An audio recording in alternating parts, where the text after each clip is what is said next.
தக்காளி வெந்தய குழம்பு பண்ண போகிறேன். இது கச்சா உருளியில். ஸோ வெந்தயம் போட்டுண்டாச்சு. நெக்ஸ்ட்டு கடுகு,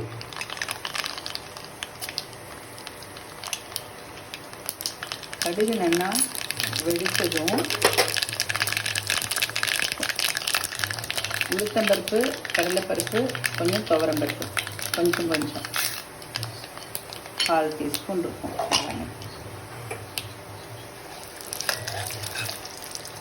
இந்த வெந்தய குழம்புக்கு மேஜிக்கே வெந்தயமும் இந்த வரல் மிளகாயும் தான். அதையும் போட்டுக்கணும். எந்த கான் வேணால் போட்டுக்கலாம். வெந்தய குழம்புனா உங்களுக்கு கத்திரிக்காய் போட்டுக்கலாம், வெண்டைக்காய் போட்டுக்கலாம், அந்த மாதிரி. வத்த குழம்புனாக்கா மணத்தக்காளிக்காய் வத்தல், சுண்டைக்காய் வத்தல், கொத்தரங்காய் வத்தல் அதெல்லாம் போட்டுக்கலாம். வெந்தய குழம்புக்கே கொத்தரங்காய் போட்டு வெடிக்க விட்டு பண்ணால் ரொம்ப நல்லாயிருக்கும் அந்த வாசனை. இப்போ இதோட அனதர் மேஜிக் வந்து பெருங்காய பொடி, கருவேப்பிலை. இப்போ நான் இந்த டொமேட்டோவை போடுறேன். இன்னைக்கு என்னமோ எனக்கு இந்த டொமேட்டோ போட்டு பண்ணணும்னு ஒரு ஆசை.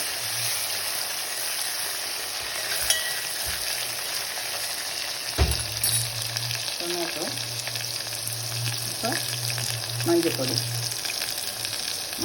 போட்டுட்டு இதுலேயே நம்ம சாம்பார் பொடியும் போட்டுடணும். வெந்தய குழம்புக்கும் சாம்பார் பொடி உண்டு. அவாவா காரத்துக்கு ஏற்ற மாதிரி போட்டுக்கோங்க. ஸோ கடுகு, உளுத்தம்பருப்பு, கடலைப்பருப்பு, மிளகா வத்தல், கருவேப்பிலை, தக்காளி, பெருங்காயம் எல்லாம் போட்டுண்டாச்சு. பொடி போட்ட உடனே ரொம்ப வறுக்கக்கூடாது. கொஞ்சம் அந்த எண்ணெயில் கலக்கும்போது கலர் மாறும், அது போகும். இப்போ கரைச்சி வச்சுருக்கிற புளி ஜலத்தை அதில் வைக்கணும். விட்டுட்டு உப்பு, கல்லுப்பு வேணுங்கிற அளவு. உப்பு சில பேர் நிறையா போடுவா. புளி இதுக்கு இருக்கிறதுனால கொஞ்சம் உப்பு ஜாஸ்தியாக வேண்டிருக்கும். ஆனால் பார்த்து போட்டுக்கோங்க. இதை அட்ஜஸ்ட் பண்ண முடியாது. பருப்பு குழம்பாக இருந்தாலும் உப்பு ஜாஸ்தியாக போச்சுன்னா கொஞ்சம் பருப்பை வேக வச்சு கலந்துக்கலாம், ஏதாவது பண்ணலாம். வெந்தய குழம்புக்கு பண்ண முடியாது. இது நல்லா கொதித்து வந்ததும் கொஞ்சம் நல்லா திக்காகிடும். அதோட குவான்டிட்டி கம்மியாகும். அப்போ வெந்தய குழம்பு ரெடி. கொஞ்சம் பேலன்ஸ் பண்ணுறதுக்கு வெல்லம், நல்லெண்ணெய், கொஞ்சோண்டு இதயம் மந்திரா கடலெண்ணெய். அந்த கடலெண்ணெய் வந்து கொஞ்சம் வாசனை கொடுக்கும் எப்பயுமே சமையலுக்கு. பிடிச்சவா சேர்த்துக்கலாம், பிடிக்காதவா விட்டுடலாம். இந்த எண்ணெய் மேலேருந்து வரும். அப்போ அது வெந்தய குழம்பு ரெடி அப்படின்னு அர்த்தம். ஸோ ட்ரை பண்ணி பாருங்கோ. சாதத்தோடு போட்டு பிசைஞ்சு சாப்பிட்டு பாருங்கோ. சுட்டு அப்பளம் தொட்டுண்டு சாப்பிட்டு பாருங்கோ. இல்லைன்னா உருளைக்கிழங்கு ரோஸ்ட்டு, வெள்ளரிக்காய் பச்சடி எல்லாம் இதுக்கு ஒரு சூட் ஆகும்.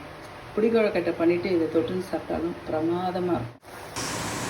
நல்லா வெந்தய குழம்பு கொதிக்க ஆரம்பிச்சிடுது. கமகமன்னு நல்லா வாசனை வருது. பக்கத்தில் உருளைக்கிழங்கு ரோஸ்ட்டு கெட்டிங் ரெடி. வெந்தய குழம்புக்கு உருளைக்கிழங்கு ரோஸ்ட்டு, இதுக்கு ஒரு வெள்ளரிக்காய் பச்சடி. அதான் இன்றைக்கி தலிகை. நீங்களும் ட்ரை பண்ணி பாருங்கோ. Enjoy cooking.